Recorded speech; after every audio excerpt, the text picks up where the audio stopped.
महाराष्ट्र राज्याचे माननीय मंत्री, माझे सहकारी ज्येष्ठ बंधू आदरणीय प्रताप सरनाईकजी, आदरणीय विधानसभेच्या विधिमंडळातील ज्येष्ठ सदस्य आणि मला नेहमी मार्गदर्शन करणारे अशा आमच्या ताई नीलमताई गोरेजी, लोकसभेचे आदरणीय माझे सहकारी ओमराजे निंबाळकरजी, तरुण सहकारी आणि माझे मित्र आदरणीय डॉक्टर श्रीकांत शिंदेजी, गोकुळजी, सर्व माननीय आमदार आणि आजी माजी खासदार आणि लोकप्रतिनिधी आणि पक्षाचे प्रमुख पदाधिकारी देखील यामध्ये आहेत। व्यक्तिशः मी आदरणीय एकनाथ शिंदे साहेबांचा मनापासून आभार मानतो की खरं तर कोळशातून ज्यावेळी एक हिरेची चमक दिसते आणि त्यावेळी ते हिरा जवळ करण्याची संधी येते, त्यातूनच विश्व घडवण्याचं काम आपण ज्यावेळी करत असतो त्यावेळी आदरणीय शिंदे साहेबांनी माझ्यासारख्या कार्यकर्त्याला एक उपसभापती या पदावरती मान देऊन, बहुमान देऊन, मला वाटते तळागाळातला कार्यकर्ता देखील या पदापर्यंत जाऊ शकतो हे दाखवून देण्याचं काम त्यांनी केलेलं आहे। स्वर्गीय बाळासाहेब ठाकरेजी असतील, स्वर्गीय आनंद दिघेजी असतील, ह्यांची प्रेरणा घेऊन ते सीएम पदाचा ज्यावेळी ते घेऊन काम करत होते त्यावेळी कॉमन मॅन ही एक ख्याती त्यांना मिळाली होती आणि मला वाटते सर्वसामान्य लोकांचे प्रश्न सरकारमध्ये राहून तर सोडवलंच पाहिजे, परंतु त्याहीपेक्षा विधिमंडळामध्ये पण कामकाजामध्ये जो अपेक्षित आहे, जो कष्टकरी आहे, मग तो शेतकरी असेल, कामगार असेल, सर्वसामान्य वर्गाला पण देखील न्याय देण्याचं काम करण्याची भूमिका ही पुढच्या काळामध्ये त्यांच्या मार्गदर्शनाखाली, त्यांच्या नेतृत्वाखाली घेण्याची एक संधी मला या निमित्ताने मिळवून दिलेली आहे। अर्थात उपसभापती पदामध्ये अनेक लोकांची नावं घेण्यासारखी आहेत, मग ते गवई साहेबांपासून असतील, माणिकराव ठाकरे साहेबांपासून असतील, वसंत डावकर आहेत आणि आता नीलमताईपासून त्याची गरिमा ही वाढवण्याचं काम हे सातत्याने केलेलं आणि तेच प्रयत्न या पुढच्या काळामध्ये माझ्यासारख्या कार्यकर्त्यांचा पण राहणार आहे। परंतु हे करत असताना पण देखील पक्ष संघटना अजून कशी वाढेल, विशेषतः ग्रामीण भागामध्ये पण देखील आज पक्ष संघटना वाढलेलीच आहेत, परंतु ज्या भागामध्ये लोकप्रतिनिधी नाही त्या भागामध्ये अजून ताकद कशी या शहरामध्ये आणि विशेषतः भागामध्ये आपल्याला निर्माण करता येईल हा बघण्याचा मानस घेऊन मी आदरणीय शिंदे साहेबांबरोबर जिद्दीने आणि जोमाने काम करण्याचा निर्णय घेतलेला आहे आणि त्यांनी मला हे बहुमान दिल्याबद्दल मी त्यांचे आभार मानतो। मला या गोष्टीची जाणीव आहे की अनेक राजकीय प्रश्न आपल्या मनामध्ये पण आहेत, पण तो वेळेवरती कशा पद्धतीने उत्तर द्यायचं, कशा पद्धतीने त्याच्याबद्दल बोलायचे हे एक वेगळ्या व्यासपीठावरती आपल्याला सर्वांना बोलता येईल।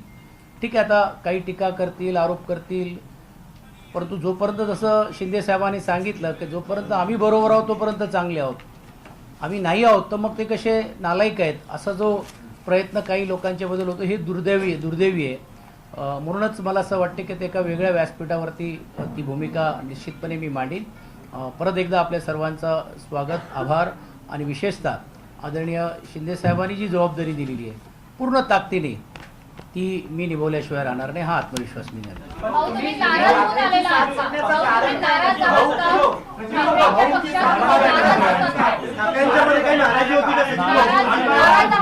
मी या अगोदर देखील सांगितलेले आहेत की राजकीय व्यासपीठावरती या सर्व प्रश्नाला उत्तर देईन।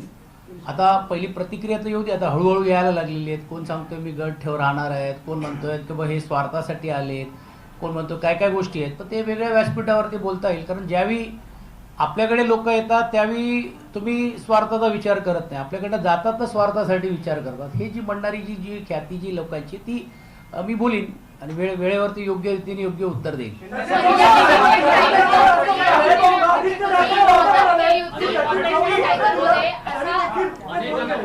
एक लक्षात ठेवलं पाहिजे की आदित्यजी असतील, उद्धवजी असतील, ह्यांनी जी जबाबदारी दिली शेवटपर्यंत ती जबाबदारी मी पार पाडण्याचं काम विधिमंडळामध्ये केलेलं आहे। आदरणीय शिंदे साहेब पण त्या गोष्टीला साक्षीला आहे की एक पक्षाची ज्यावेळी भूमिका असते किंवा एक विचार असतो त्यावेळी आपण ती भूमिका ज्यासाठी आपण आहोत ते मांडण्याचं काम आपण करतोय। जिकडे अयोग्य वाटत आहे, जिकडे योग्य वाटलं असेल तर तिकडे शासनाचं कौतुक देखील केलेलं आहे। आणि जर काहींना विसर पडलं असेल की विधानसभा असेल, दोन्ही विधानसभा असेल, महानगरपालिका असेल, यामध्ये माझं काय योगदान आहे हे त्या भागातल्या लोकांना माहीत आहे। पुणे जिल्ह्याच्या 21 विधानसभेमध्ये पण देखील संघटना म्हणून घेऊन तिकडे काम करत असताना जी जबाबदारी आहे त्या कार्यकर्त्यांनाही देखील तुम्ही विचारलं तर ते समजेल। आता ठीक आहे, काही लोकांना असं वाटतं की आम्ही चौथ बाकी कोण नाही, तशी भूमिका नाही.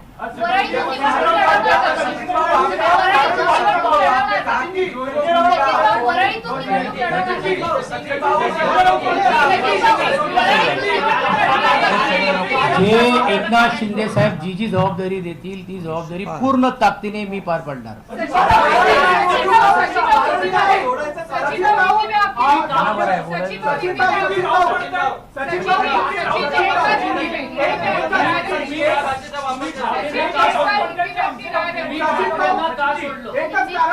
चला हे बघा, आज एक लक्षात घ्या की मी पक्ष कुठचाही सोडलेला नाही. ते तांत्रिक मुद्द्याबद्दल आपण वेगळ्या व्यासपीठावरती आपण बोलू. पण एक गोष्ट नक्की आहे की आज एवढ्या उपसभापती पदाची जर आज आदरणीय शिंदे साहेबांनी ही जबाबदारी दिल्यानंतर हे मला असं वाटतं माझ्यासारख्या कार्यकर्त्याला तो बहुमान आहे आणि तो बहुमान ठेवून मी पुढे काम करण्याचा अरे बाबा, जेव्हा ते मी आधीच सांगितलं, जेव्हा ते आमदार झाले तेव्हा आम्ही त्यांना मतदान केलेलं आहे. आम्ही आमचं कर्तव्य पार पाडलं त्यावेळेस. आणि ते तेव्हा आमदार झाले तेव्हा शिवसेना आणि धनुष्यबाण होता. आज शिवसेना आणि धनुष्यबाण आमच्याकडे आहे आणि ते शिवसेनेतच आहेत. तुम्ही काय म्हणताय सोडलं बिडलं काय? उगाच काय तरी सोडलं.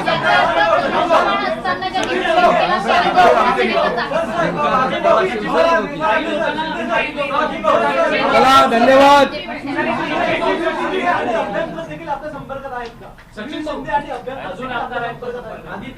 अरे बाबा, आज फक्त सचिन अहिरांचं घ्या.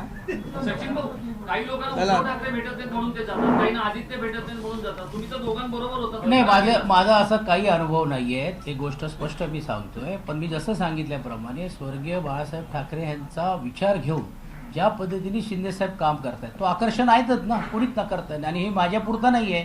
खाजगीत जर तुम्ही अनेक लोकप्रतिनिधीला विचारलं तर ते तुमच्या सर्वांच्या लक्षात येईल. आणि मग असा नेता ज्यावेळी पुढाकार घेऊन एक जबाबदारी माझ्यासारख्या कार्यकर्त्याला देतो त्यावेळी तो विचार पुढे घेऊन जाण्याची जिद्द आणि दमक ही आमच्यामध्ये आणि आम्ही कामाने दाखवून दिलेलं. आणि तुम्ही बघ काय होतो आता, तो मला राजकीय आज थोडा जरा संयम ठेवायचा आहे. काही लोकांनी जे आयुष्यात काही दगड उचललं नाही ते आता आम्हाला शिकवायला लागले तर कसं व्हायचं? अरे बाबा, त्यांनी काय सांगितलं आता आहे ना, ते कसे समोरून काय काय बोलतायत, काय काय आरोप, त्याच्यावर उत्तर देतील ते.